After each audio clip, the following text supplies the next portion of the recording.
A boy standing in a green rice field. A woman dancing in a fast food restaurant. A man and woman riding a motorcycle through a tunnel. What makes something photogenic, or photogénie, as French Impressionist film theorist Jean Epstein calls it? Photogénie is the film theory Epstein did the most to develop, and he describes it as any aspect of things, beings, or souls whose moral character is enhanced by filmic reproduction. In his 1926 article on certain characteristics of photogénie, he explores the concept and argues that film is its own language of art, and that photogénie is the most fundamental aspect to understanding that language. Epstein got the idea of photogénie from a fellow French Impressionist filmmaker and theorist, Louis Deluc.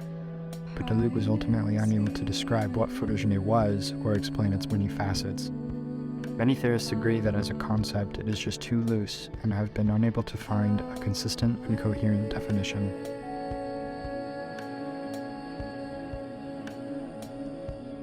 Epstein claims that photogénie operates in two ways, culturally and aesthetically.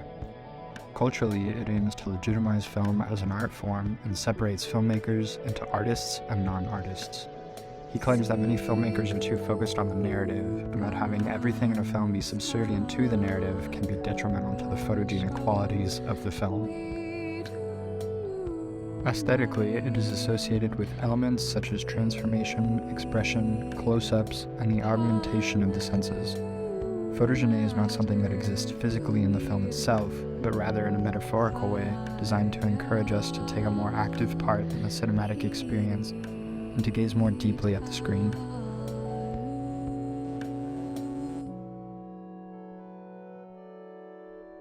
Indeed, photogénie is ultimately the concept of being photogenic, to have natural beauty enhanced by the camera.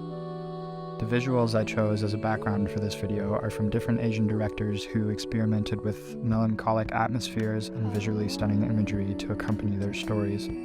I chose Wong Kar-wai's Chungking Express because the descriptions of photogénie that I was reading made me think explicitly about this film.